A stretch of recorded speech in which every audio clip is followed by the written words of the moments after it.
पतिव्रता धर्म की शपथ है। अब सूरज कभी नहीं उगना चाहिए। नमस्कार, आपका स्वागत है।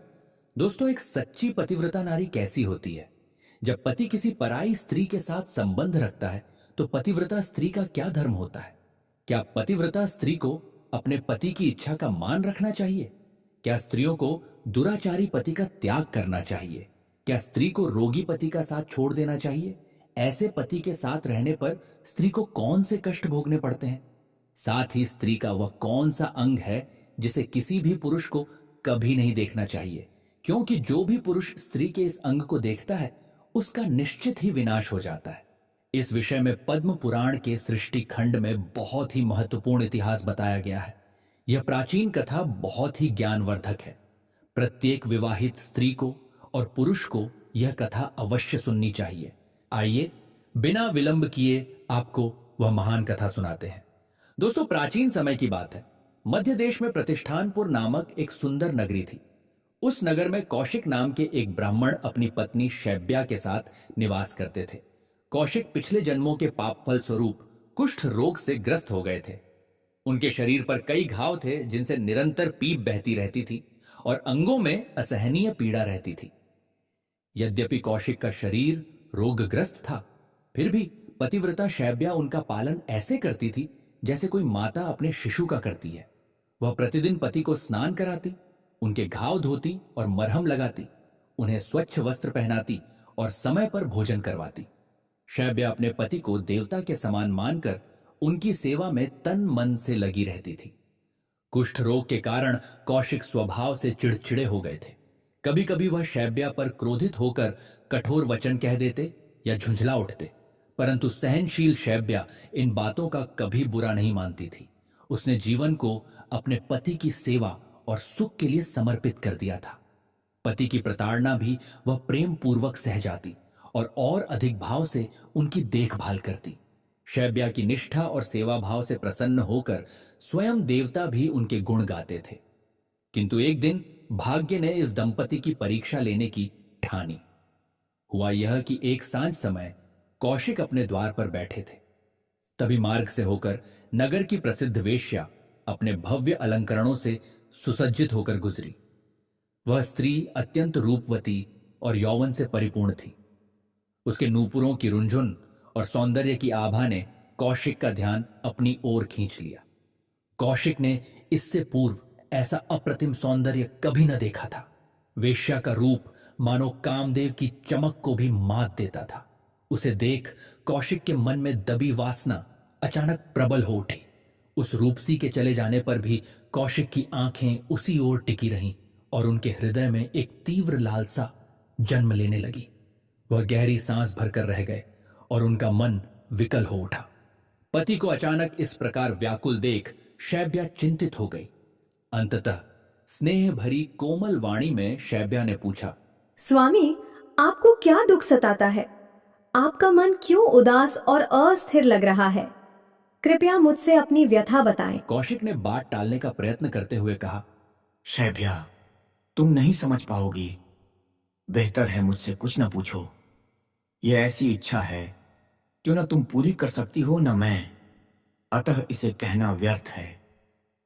पति के मुख से यह सुनकर शैब्या का हृदय और व्यग्र हो उठा। वह हाथ जोड़कर विनीत स्वर में बोली, आर्यपुत्र, मैंने जीवन भर आपका साथ निभाया है। आपके सुख दुख मेरे अपने हैं। कृपया अपनी इच्छा मुझे बटिसपाइए। मुझे आज्ञा दीजिए कि मैं आपके मन की अभिलाषा पूर्ण कर सकूं। आपके हित में जो भी करना पड़े मैं करूंगी। पत्नी के ऐसे आग्रह और समर्पण को देख कौशिक पिघल गए। उन्होंने गहरी सांस लेते हुए कहा, तुम मेरे प्रेम और सेवा भाव में कोई कमी नहीं रखती, यह मैं जानता हूं, परंतु मेरा मन आज बड़ी दुष्कामना में फंस गया है। संध्या समय जो स्त्री इस मार्ग से गुजरी, क्या तुमने उसे देखा था? वह नगर की वेश्या थी। उसका रूप यौवन अद्वितीय है। उसे देखकर मेरे हृदय में विकार आ गया है। इतना कहते कहते कौशिक लज्जित हो उठे और स्वर धीमा पड़ गया। शैब्या आश्चर्य से यह सुन रही थी। कुछ क्षण चुप रहकर कौशिक ने भारी मन से आगे कहा, मेरी स्थिति ऐसी नहीं कि मैं उस सुंदरी के पास जा सकूं। न जाने यह इच्छा मेरे मन में क्यों जागी, पर अब यह दाह असहनीय हो रहा है। यदि वह रमणी मुझे प्राप्त न हुई तो मैं जीवित नहीं रह सकूंगा। मेरे लिए इससे बढ़कर और कोई मृत्यु का कारण नहीं होगा। इतना कहकर रोगी कौशिक ने आंखें बंद कर लीं, जैसे स्वयं पर घृणा हो रही हो। उन्हें लगा कि उन्होंने एक पापपूर्ण इच्छा व्यक्त कर दी है। अपने पति के मुख से ऐसी बात सुनकर शैब्या का हृदय क्षण भर को क्षुब्ध हो उठा। जिस पति की सेवा को उसने जीवन का परम धर्म माना, वही पति किसी अन्य स्त्री के लिए व्याकुल है। यह विचार किसी भी पतिव्रता नारी के लिए वज्र के समान था। शैब्या की आंखों में आंसू छलक आए, किंतु अगले ही पल उसने अपने आंसुओं को पोंछ डाला। वह जानती थी कि पति को दोष देने का यह समय नहीं है। उनके प्राण संकट में हैं। एक सच्ची पतिव्रता के लिए पति का जीवन ही सर्वाधिक मूल्यवान होता है। शैब्या ने मन ही मन निश्चय कर लिया कि वह अपने स्वामी की यह अंतिम इच्छा भी पूर्ण करके रहेगी। शैब्या ने दृढ़ स्वर में कहा, स्वामी, अपने आप को कष्ट मत दीजिए। आपके जीवन से बढ़कर मेरे लिए कुछ भी नहीं है। यदि आपके प्राणों की रक्षा उस सुंदरी को आपके सम्मुख लाने से होती है तो ऐसा ही होगा। मैं प्रतिज्ञा करती हूँ कि आपकी यह इच्छा अवश्य पूर्ण होगी। पतिव्रता पत्नी के मुख से यह सुन कौशिक को जैसे एक नई आशा मिली। उन्होंने अविश्वास और आश्चर्य से शैब्या की ओर देखा। उन्हें अपने कानों पर विश्वास नहीं हो रहा था कि शैब्या स्वयं उन्हें वेश्या के पास ले जाने को तैयार है। कौशिक की इच्छा जानने के बाद शैब्या ने मन ही मन निश्चय किया कि पहले उसे उस वेश्या का विश्वास और शुभ चिंतन प्राप्त करना होगा। अगले दिन अंधेरे भोर में शैब्या उठी। उसने एक टोकरी में गोबर लिया और चुपचाप उस वेश्या के घर पहुंच गई। कोई जागा न था, अतः शैब्या ने द्वार पर लिपाई करना शुरू किया। उसने आंगन को अच्छे से बुहारा और गोबर मिट्टी से लीप कर पवित्र किया। यह कर्म कर वह सूर्योदय से पूर्व ही चुपके से लौट आई।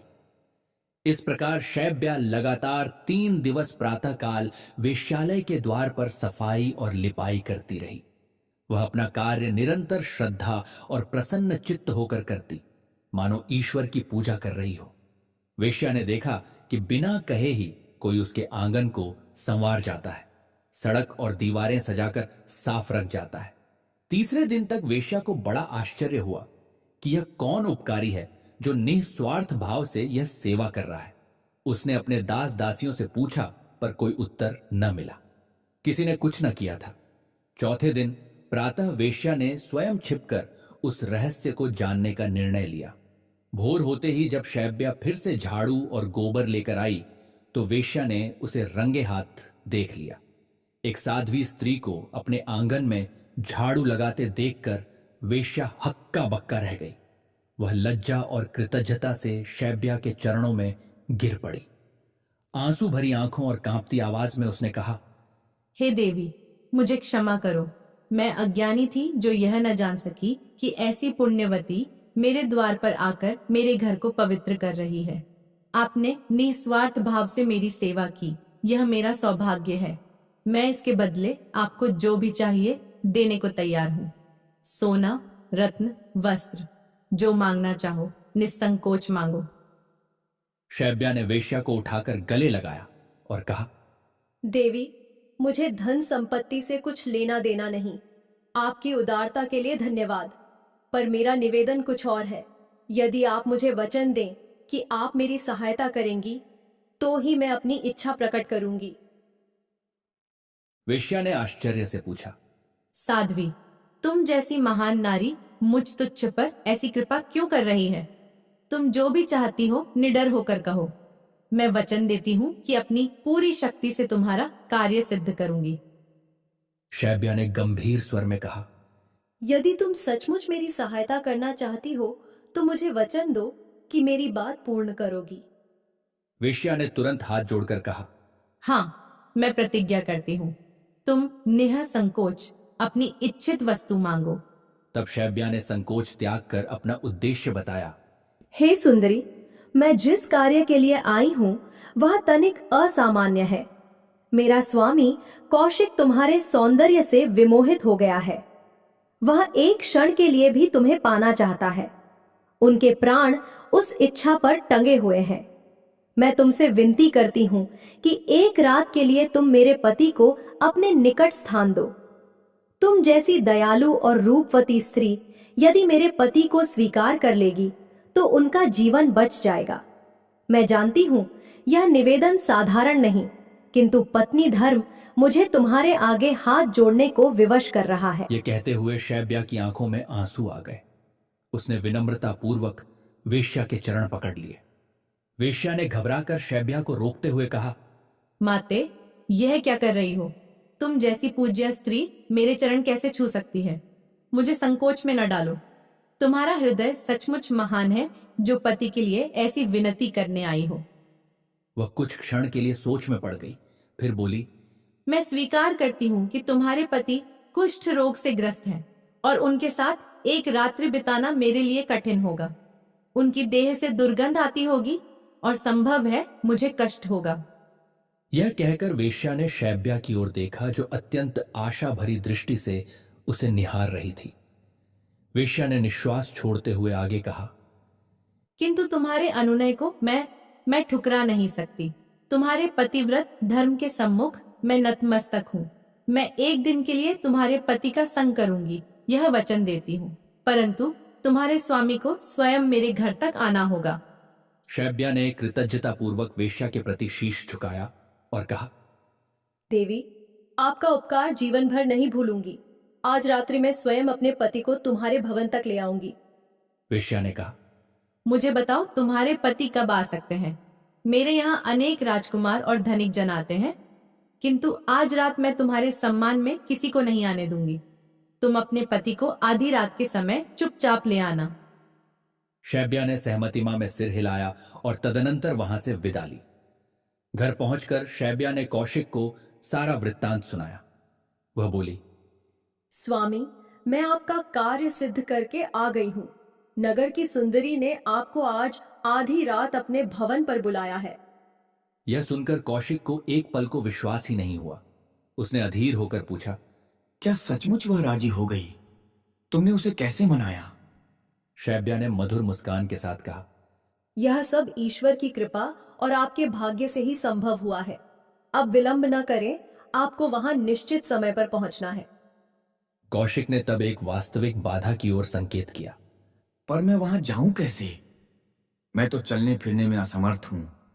तुम देख ही रही हो कि मेरा शारीरिक बल सूख चुका है। मैं पैर नहीं रख सकता। यह समस्या गंभीर थी, किंतु शैब्या पहले ही इसका उपाय सोच चुकी थी।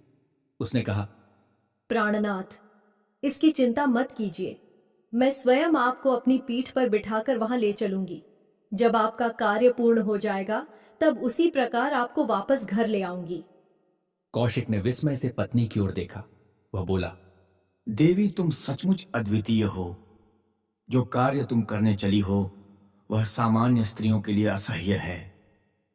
तुम्हारे बिना मेरी यह असंभव इच्छा कभी पूरी न होती। मैं तुम्हारा ऋणी हो रहा हूं। शैब्या ने केवल इतना कहा, स्वामी, मुझे तो बस आपका सुख चाहिए। उस रात नगर में एक अन्य घटना भी घटी। नगर के एक धनी सेठ के घर में भीषण चोरी हो गई। राजा को जब सूचना मिली तो उसने क्रोधित होकर राजपुरुषों को आदेश दिया कि भोर होने से पहले उस चोर को पकड़ लाया जाए, अन्यथा सभी को मृत्यु दंड दे दिया जाएगा। डर के मारे सिपाही रात भर इधर उधर भागकर चोर को खोजने लगे। संयोगवश नगर के बाहरी वन प्रांत में एक वृक्ष के नीचे महामुनि मांडव्य गहन ध्यान में समाधिस्थ थे। उनके तेजस्वी स्वरूप को अज्ञानवश राज के सैनिकों ने चोर समझ लिया। राजा का हुक्म याद करके पापी सिपाहियों ने उन्हें बंदी बना लिया और घसीटकर नगर द्वार के समीप ले आए। निर्दयी राजा ने बिना पूछताछ के अरशी को कठोर दंड देने का आदेश दे दिया।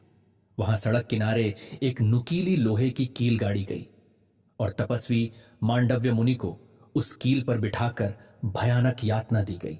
कील उनके गुदा द्वार से प्रवेश कर मस्तक तक जा पहुंची, परंतु तपस्वी रार्षि ने अपनी इंद्रियों को वश में कर रखा था, अतः इस वेदना को भी वह धैर्य